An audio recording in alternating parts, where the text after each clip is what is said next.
If you think it's hard to change the lives of 10 people, change their lives forever, you're wrong. But if you'll humor this old sailor for just a moment, I have a few suggestions that may help you on your way to a better world. Basic SEAL training is 6 months of long, torturous runs in the soft sand, midnight swims in the cold water off San Diego, obstacle courses, unending calisthenics, days without sleep, and always being cold, wet, and miserable. To me, basic SEAL training was a lifetime of challenges crammed into 6 months. So here are the 10 lessons I learned from basic SEAL training that hopefully will be of value to you as you move forward in life. Every morning in SEAL training, my instructors, who at the time were all Vietnam veterans, would show up in my barracks room, and the first thing they'd do was inspect my bed.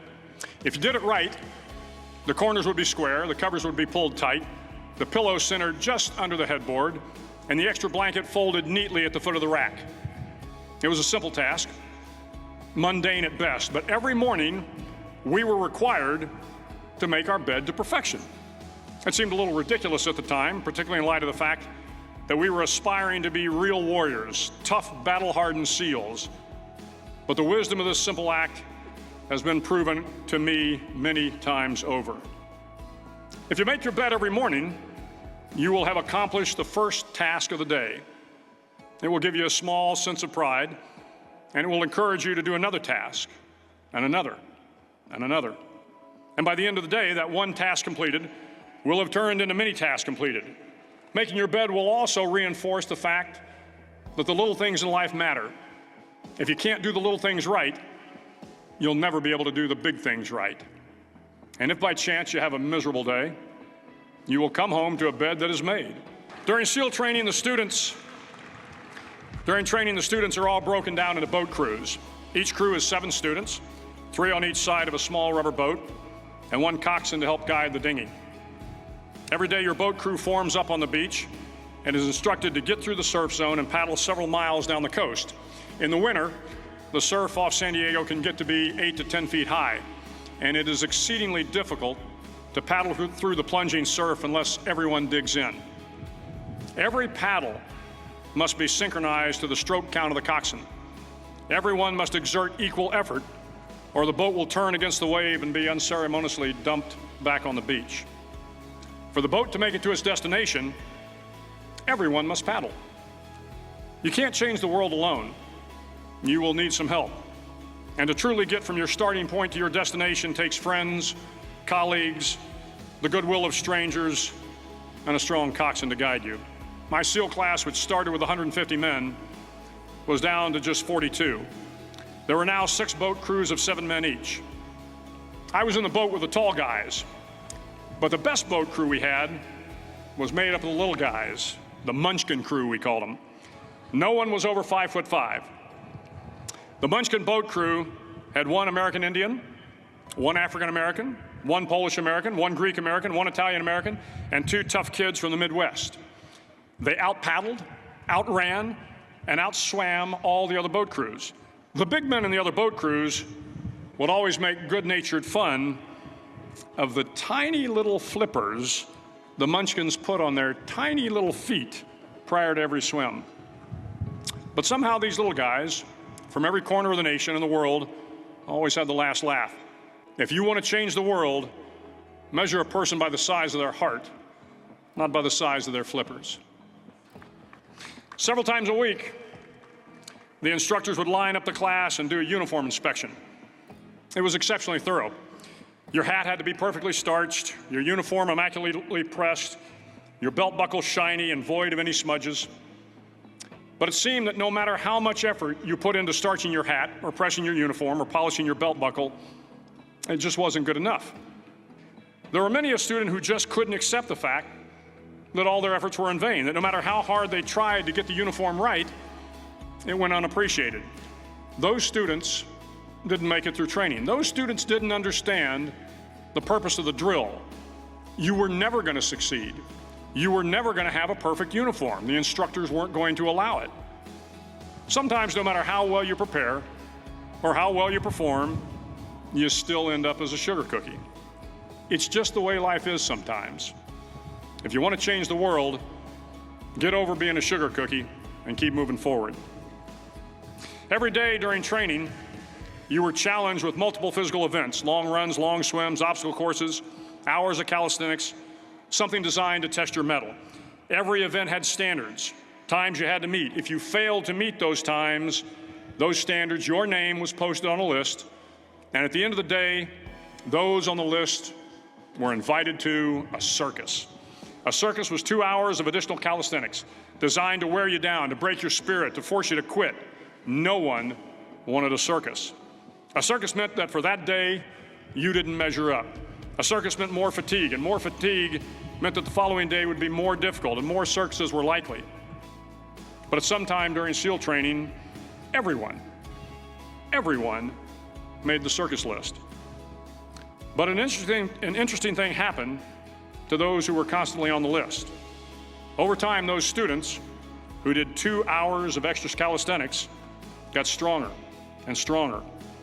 The pain of the circuses built inner strength and physical resiliency. Life is filled with circuses. You will fail. You will likely fail often. It will be painful. It will be discouraging. At times, it will test you to your very core. But if you want to change the world, don't be afraid of the circuses. During the land warfare phase of training, the students are flown out to San Clemente Island, which lies off the coast of San Diego. The waters off San Clemente are a breeding ground for the great white sharks.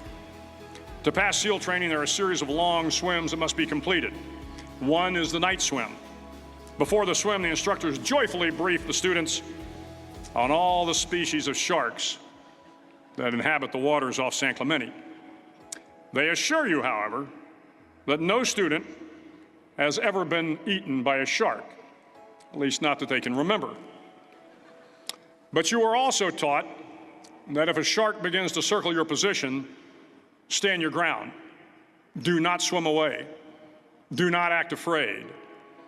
And if the shark, hungry for a midnight snack, darts towards you, then summons up all your strength and punch him in the snout, and he will turn and swim away. There are a lot of sharks in the world. If you hope to complete the swim, you will have to deal with them. So if you want to change the world, don't back down from the sharks. As Navy SEALs, one of our jobs is to conduct underwater attacks against enemy shipping. We practice this technique extensively during training. The ship attack mission is where a pair of SEAL divers is dropped off outside an enemy harbor and then swims well over 2 miles underwater, using nothing but a depth gauge and a compass to get to the target. During the entire swim, even well below the surface, there is some light that comes through.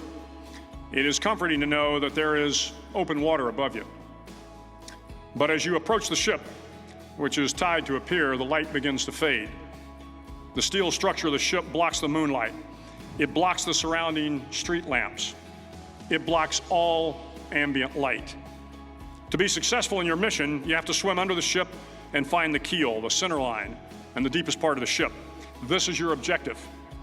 But the keel is also the darkest part of the ship, where you cannot see your hand in front of your face, where the noise from the ship's machinery is deafening, and where it gets to be easily disoriented, and you can fail.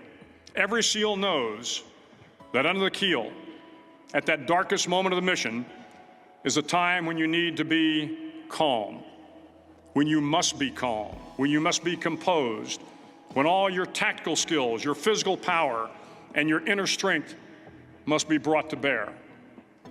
If you want to change the world, you must be your very best in the darkest moments. The 9th week of training is referred to as Hell Week. It is 6 days of no sleep, constant physical and mental harassment, and one special day at the Mud Flats. The Mud Flats are an area between San Diego and Tijuana where the water runs off and creates the Tijuana Sloughs, a swampy patch of terrain where the mud will engulf you. It is on Wednesday of Hell Week that you paddle down to the Mud Flats and spend the next 15 hours trying to survive this freezing cold, the howling wind, and the incessant pressure to quit from the instructors. As the sun began to set that Wednesday evening, my training class, having committed some egregious infraction of the rules, was ordered into the mud. The mud consumed each man till there was nothing visible but our heads. The instructors told us we could leave the mud if only 5 men would quit. Only 5 men, just 5 men, and we could get out of the oppressive cold. Looking around the mud flat, it was apparent that some students were about to give up. It was still over 8 hours till the sun came up. 8 more hours of bone-chilling cold. The chattering teeth and the shivering moans of the trainees were so loud, it was hard to hear anything. And then one voice began to echo through the night. One voice raised in song.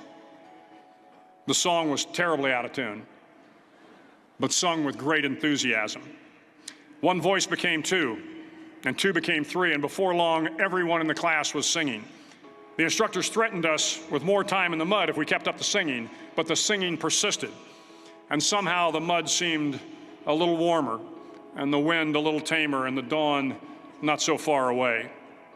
If I have learned anything in my time traveling the world, it is the power of hope. The power of one person, a Washington, a Lincoln, King, Mandela, and even a young girl from Pakistan, Malala. One person can change the world by giving people hope. So if you want to change the world, start singing when you're up to your neck in mud. Finally, in SEAL training, there's a bell.